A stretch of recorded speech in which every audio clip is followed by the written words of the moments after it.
What am I personally doing to prepare for the economic collapse or the Great Reset? Well, those are kind of two different questions. I think, what I'm doing is just trying to focus on countries that are most likely going to give Klaus the middle finger. And you can look at these, and a lot of people come in and say, "Oh, well, you have no control. The Great Reset. They're, the global elite are just gonna. You don't understand how powerful they are, George. They're just gonna do whatever they want to across the whole globe, and we don't have any say in the matter." Most of the people that I hear that from are Americans or Canadians that really haven't spent too much time outside of the country. If you're someone that's been to 40, 50 countries, you get that there are many countries out there that have no problem whatsoever giving the middle finger to whatever is going on in the West. That's for sure. So maybe in the past that's been a bad thing. Maybe in the future that'll be a good thing. We have to keep an open mind. So there's a lot of countries where if you look at the Great Reset agenda, that would completely destroy a lot of countries out there, such as the Middle East. Not that that's a country, but that whole region, Russia, Brazil. There's a lot of places that they could have a sit down with Klaus, and Klaus would say, "I think it'll be great if you do this, this, and this," and they'd look at him like, "You've got to be out of your mind." That would kill half of our population. Half our population would starve to death if we did that. So no, thank you. We're not playing by your rules or whatever. So I think that's where I'm starting personally, is trying to find those countries and then go to those countries and just pay attention to them, like set up a Google alert or something that just goes to your email just to kind of get a vibe for what they're doing. I always listen to my buddy Andrew Henderson with Nomad Capitalist. He's got a really great podcast, by the way. If you guys aren't subscribed to that, it's just free on iTunes. And he does pretty much a podcast a day, and they're great, real quick. You can just listen to them in the shower or something. They're usually like 5-10 minutes. But in a podcast he did last week, I believe, it was either last week or the week prior, he was talking about how the UAE is considering a program where they might issue passports and grant citizenship to people who were not born there. And they've never done this in the past. They had like a golden visa type thing for people who wanted to retire in Dubai, from what I understand, but they had never floated the idea of actually granting people citizenship. Now, keep in mind, it's not going to be one of these things like St. Lucia, where you can go in there, drop $100,000, and they give you a passport. That's not what it's most likely going to be you're going to have to jump over a lot of hoops.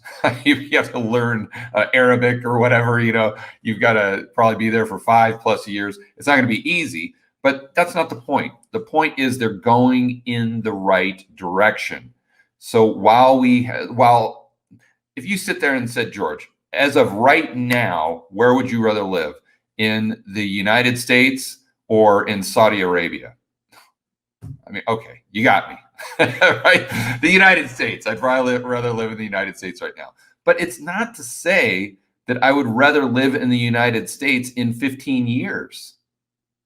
Right? We can't just take a snapshot of the globe right now as far as personal liberty and just assume that it's going to be that way indefinitely for the rest of our lives. It's the only thing that we can count on in this life is change. So let's right now, not that we have to move there, but for our investments and to get a good idea of what's happening around the world, what I'm doing is looking at those countries that will most likely not go along with the World Economic Forum and the IMF. And by the way, I don't know if someone texted me on Twitter the other day about that John Kerry article where he was talking about the Biden administration, and they were talking about the Great Reset specifically. And John Kerry was saying that they've not only adopted the Great Reset agenda, but they are going to be rolling it out in the United States far faster than most people understand. That was kind of the subheading of the article. If I should look for it tonight. If I find it tonight, that whomever sent that to me, I'll retweet it so you guys can see what I'm talking about. But that's what you're dealing with here in the United States. So, Chris McIntosh, one of my partners in Rebel Capitalist Pro, he's of the mindset that you're gonna have a lot of capital moving towards those areas who are embracing free market capitalism and not trying to move away from it to like a socialist utopia type thing. And so again, that would be Eastern Europe, that would be Russia, that would be the Middle East, Brazil, a couple other places. Another thing that I thought was very interesting, if you guys listened to one of the most recent Macro Voices episode with Kyle Bass, and my good buddy Eric Townsend interviewed Kyle, and they were talking about this mass exodus of human capital and capital from Hong Kong because of what's going on with China, and that all those people most likely are going to go down to Singapore. And I think Singapore could be really, I mean, I loved it. I've spent a lot of time there back 2010, 2011.